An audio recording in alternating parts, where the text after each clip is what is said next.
Hello friends, today I will be talking to you about an Indian festival which is named Karwa Chauth.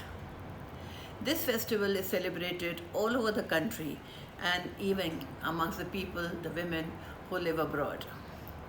It is meant for married women and they do this worship and fasting for a long life of their husband and good health. What happens on this day is that the married women get up very early in the morning before sunrise and they have certain white things like sutarfeni and coconut and dry fruits and such things, and this is provided to them by their mother-in-law of the lady uh, in who, because it's for her son that the girl is keeping the fast. So the mother-in-law makes sure that she gets to eat something early in the morning. Now, after this, the women don't eat anything, nor do they take water for the whole day till the moonrise. And only after seeing the moon, they have water or anything else. Some people nowadays do puja in the evening, and after that they have some tea or some coconut water, and those who are not in good health can have some fruits and things. However, it is a very auspicious day for married women and most of them keep this with great fervor. In the evening there is a kind of a puja where Chauth Mata's photo is kept and worship is done with a diya and a kalash, and there is a book called Karwa Chauth Ki Katha, and there is something called Karwa. Karwa is a earthen pot, and this is very auspicious for the worship, for the puja. Besides this, ladies take a thali and in that they keep prasad and they all get together and they dress up really well and they all sit in a circle and they pass that thali all around a few times. And while doing this, there is one of them who says the katha of Karwa Chauth, the story of Karwa Chauth. After doing this, they have to remove certain offerings or gifts for the mother-in-law, which is called bayana. In this, you can give dry fruits and clothes and cash to your mother-in-law after touching her feet and taking her blessings. I will tell you now about, of course, after this, they wait for the moonrise, and only after seeing the moon rise and offering water to the moon, which is called ark, then only, and praying for the long life of their husbands, will the fast be over. And then they can have the prasad and other food items. I will tell you quickly about the story of Karwa Chauth, and this is told to all the married women in the evenings. The story says that there was a very rich man who had 7 sons and a daughter, and they were all married, the kids were all married, and the daughter came to her mother's house to celebrate Karwa Chauth, which means the fasting.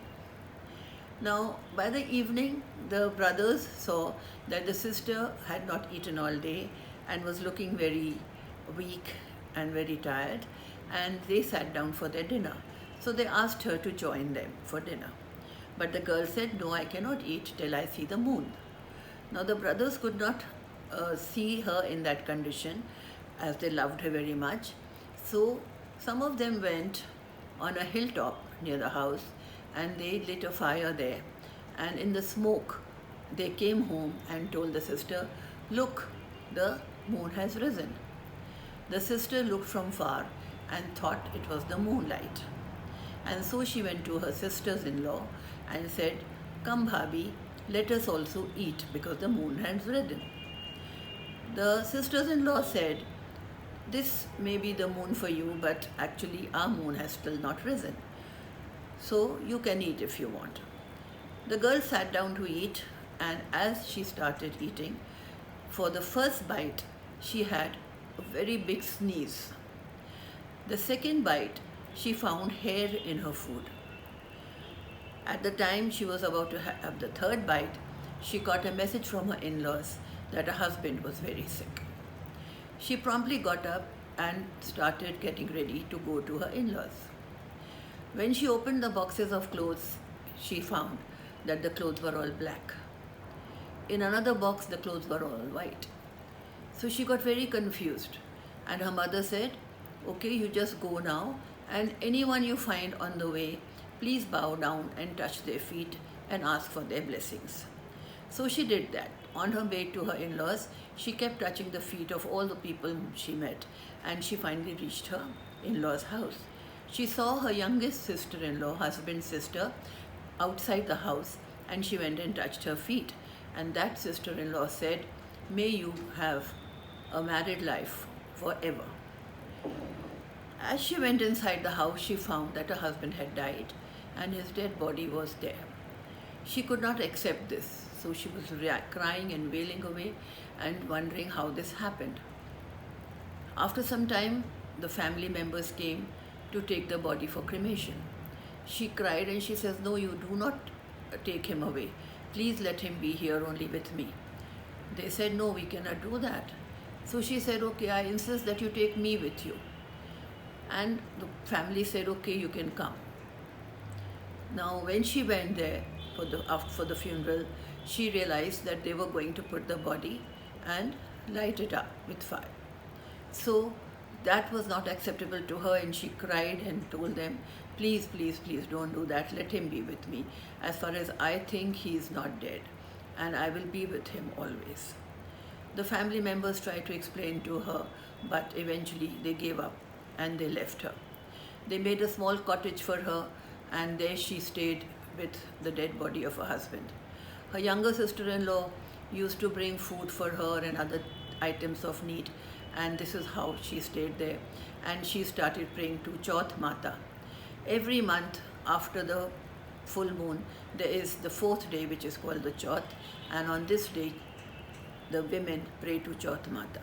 She did it very diligently, and every Chauth Mata would come and stand outside the house and say, Kharboli, Kharboli, Bhaiyon ki pyari behna Kharboli, which meant the loved sister of so many brothers, and Ghadi Bukhari Kharboli. So she used to offer them all the things that are required to worship the goddess. And she went on doing this for several months. Eventually, in the 11th month, in the month of Ashwin, when Chauth Mata came, she cried and told her, please, please, Chauth Mata, now at least have mercy on me and make my husband alive. So that Ashwin Chauth Mata said, you know, the biggest Chauth Mata is in Kartik, that is the next month, and she has become angry with you. So you will have to please her, and only then will you get what you want. So when Karwa Chauth came in the month of Kartik Chauth, she asked her sister-in-law to get all the items for puja and all the items for Shringar, and she was ready to please the main Chauth Mata.